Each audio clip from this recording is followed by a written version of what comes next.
May the words of my mouth and the meditations of all of our hearts be always acceptable in thy sight, O Lord, our strength and our Redeemer.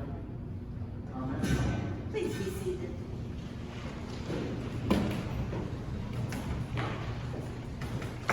In today's readings, we move from the history of the beginning of time and the beginning of the story and history of Israel into the formation of God's people into a community, a congregation.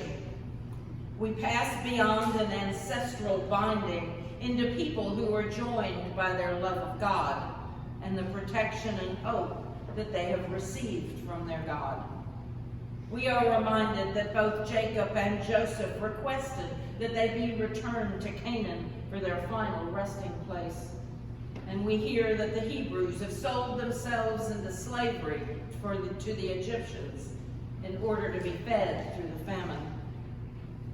This was okay for the Hebrews as long as the rulers of Egypt knew Joseph.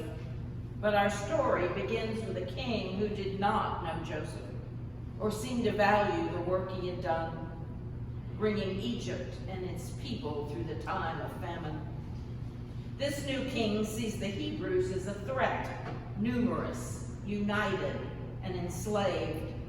The king fears that they will join with one of Egypt's enemies and overthrow the king, removing the free labor, leaving the country, and leaving the king on the outside. So the king orders the midwives, Shiphrah and Puah, two women who are honored with their names in Scripture, honoring their bravery in defying the king's order and their faith and loyalty to God. It is the courage and faithfulness of these two women, along with the mother of Moses, that begins this pivotal moment of the emancipation of God's people and the events that will lead to their unification. The Pharaoh actually plays a pivotal role, so it's interesting to look at him for a moment. This Pharaoh looks at the world much like those who built the Tower of Babel, fueled by both fear and hubris. The solution reached by the new Pharaoh and his counselors are with the decisions that are both divisive and oppressive. It is a pattern that's repeated throughout the Bible, this creation of us versus them as a lens through which we see the world. The story that we've often heard as Moses in the bulrushes is an echo of Egypt's and of Israel's experiences. His earliest days are under the protection and nurture of his birth mother. He is then abandoned to the care of God in the river and then returned to the care of his mother until his weaning. The Hebrews have been brought into existence through the birth narrative in Genesis. And now they're going through a community crisis that threatens their existence and will shortly be rescued from the brink of that threat. Moses, as an adult, feels a strong relationship to the Hebrew people, his people by birth.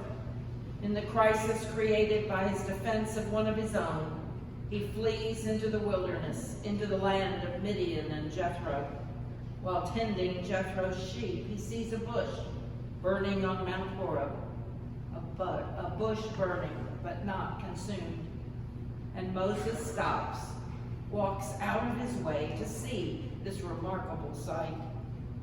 And because he turned aside, because he paused, Moses was able to hear the call of God. Now, this is a story that almost everyone knows well. So I'd just like to point out one thing. God has heard the cries of God's people in slavery and captivity in Egypt. But in order to free them, he calls on the actions of a person to enact this liberation. He calls on Moses. We often talk about being the hands and feet and voice of God. But in this miraculous story, we see that God uses very often the least likely of us to do God's work and will in the world. This call to Moses comes in the midst of his everyday life, his everyday activity, his work day, if you will. But Moses takes the time to look and to listen and encounters God's own self, standing on ground that looked no different than the land around it. But because Moses stopped, he finds himself on holy ground. But then, if you notice, he debates God about his skill, about his worthiness to take on this task. God does not always call those with the greatest talent, but God will always give what is necessary to those whom God calls. The miracles that God gives to Moses, turning the staff into a snake and back, his leprosy hand and turning the water of the Nile into blood, will affirm to the Israelites that Moses is indeed sent from God.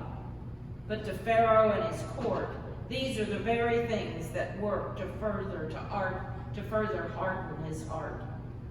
Pharaoh's heart is shaped by a long-standing perception, understanding, and intention with his lens or his mindset that he cannot hear or know Yahweh.